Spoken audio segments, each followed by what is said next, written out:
Hello and welcome to Evo India, and what I have with me today is the new Triumph Scrambler 400XC. And as you can very clearly see, the main change on this motorcycle is that the wheels are of the tubeless spoked variety. In this video I'm going to be telling you everything that's new and different on this bike as against the standard Triumph Scrambler 400X. But before we proceed, and before I give you what my initial impressions of these changes are, don't forget to like this video if you enjoyed it, share it with like-minded enthusiasts, and smash that bell icon to stay notified for all of our video drops. Okay, so as you can very clearly see that the design has not been fettled with too much, and that is a very good thing because the Scrambler 400X was already a very handsome looking motorcycle. What Triumph have done instead is to sort of enhance its off-road credentials, not only in terms of the way it rides and performs but also in the way it looks. So this has that proper vintage Scrambler styling, and the first sightings of that is with this tubeless spoked wheel both at the front and the rear. Now as you can see, these are the cross spoke variety, so you can put any tubeless rubber in it without any problem. These are also tubeless tires. They're the same ones that you get on the standard Scrambler 400X, so it's a direct fit because the rim sizes remain unchanged. Now moving further behind, you have the high fender, which is fitted from the factory. It's not an option like you had with the Scrambler 400X, and the color of the fender is body matched. Above that you have this nice fly screen. Again, the fly screen, a clear fly screen, was always available as an option with the Scrambler 400X, but in this case, if you see the color, it's not a clear one, and it also has the similar motif and the accenting that you get on the tank and the rest of the colored parts. Again, like I said, it is color matched like it is with the higher fender. Then right over here you have that new engine guard. It is in addition with the current engine guard, and it works well with the sump guard because this should be able to deflect rocks and other things and keep your radiator protected. This is again standard fitment with this bike. So everything you see on this bike right now over here is standard fitment. Now talking about the tank, again it's the same in terms of design. What you do get is a new color. So this color scheme is called Storm Grey. It joins two other color schemes that are available with the Scrambler 400X, the other one being Racing Yellow and the third one being Vanilla White.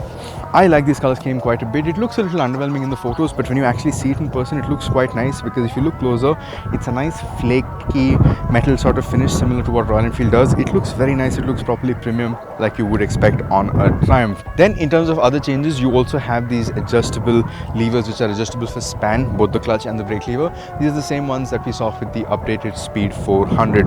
Moving further behind, like I said, I already covered that. The seat is also now finished in black instead of brown that you find on the Scrambler 400X. You have the same sort of setup over here. The exhaust looks the same, everything is the same, but here it bears the Triumph 400XC badging, and on this side, which should essentially be the racing number plate side, you have the XC embossed and embellished on that as well. Now what you can also see over here is that this subframe, which was finished in a greyish color on the Scrambler 400X, is now in a full black finish, and this tail light shroud sort of thing is also finished in gloss black on all three colors, whereas on the Scrambler 400X that is finished in a greyish color scheme. Moving further behind, you have the tubeless spoked wheel as well, again cross spoked in design, same size for both the front and the rear as on the Scrambler 400X, which means same tire fitments, and all of that is the same. Now like I said, there has been quite a bit that has been added on this bike which is available as stock. So the twin mudguard fender setup, this fly screen, the adjustable levers, that engine guard, and all of that including the new wheels has resulted in a weight gain of 5 kilos, which means that this bike now tips the scale at 195 kilos fully fueled, of which 1.1 kilos comes from the wheels.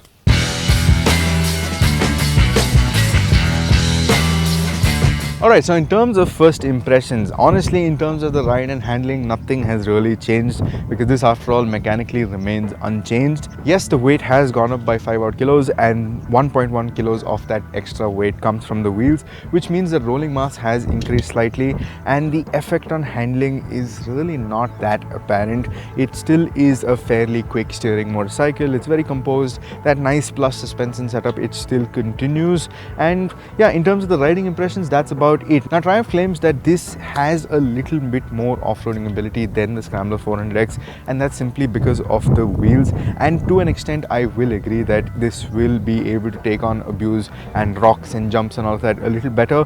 But the truth of the matter is that the rest of the mechanicals haven't changed, which means that no changes to the suspension have been made to compensate for a little more off-roading ability.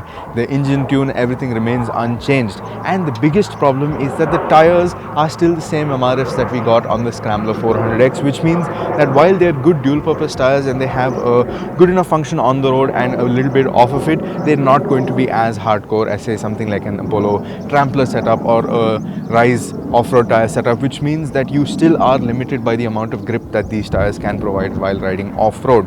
And again, ground clearance, everything is all pretty much the same. So yes, you can be a little more confident when dealing with rocks or really bad surfaces because the rims should be able to handle the abuse a bit more better. But then again, it's not really a night and day difference. Again, it's not even an afternoon and a day difference really, to be that honest with you.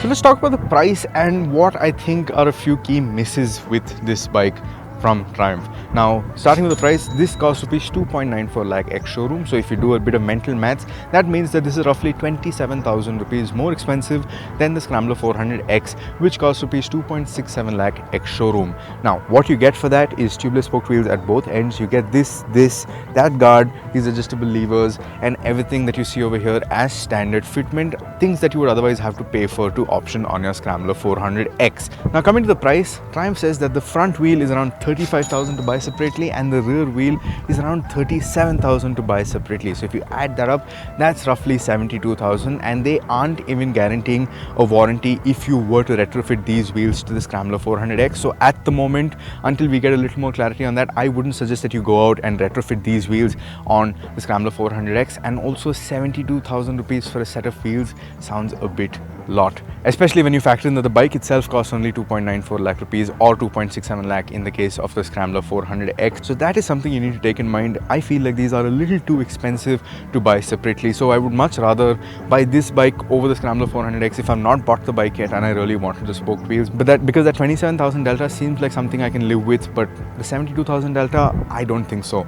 Now, other misses I feel are the tires. Like I already mentioned, if Triumph wanted to make this a more off-road focused motorcycle, they should have given it more off-road focused tires, and along with that done a few more mechanical changes, maybe gotten a little more travel and a little more ground clearance out of it, maybe stiffen up the suspension a little, something along those lines.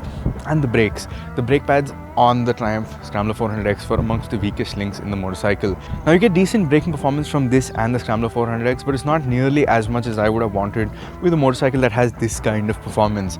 They could have opted for the sintered pads, but their reasoning to not do so was again because it was a more off-road focused machine, so you don't want as sharp a braking response. But then again, my counter to that is not really much has been done to make it more off-road focused than the Scrambler 400X, and most of the people are going to be spending more time on the road any which ways, so sintered brake pads is a bit of a miss. But apart from that, I like the whole Scrambler 400XC package. Again, don't think of this as a hardcore off-roader and you will be quite impressed, because again, you are getting the Triumph fit and finish, you're getting great quality, nice looking spoked wheels which are tubeless of course, you get all the extra protection as well, all these nice elements, they do add up, and then the 27,000 rupee difference doesn't sound like a lot. But apart from that, there are those few downsides that I spoke about as well. So you let me know in the comment section down below whether you like the Scrambler 400XC or whether you're fine with the Scrambler 400X. I'll be really interested to know what you think about the cost of the wheels as well. So let us know about that in the comment section down below. And as always, thank you for watching.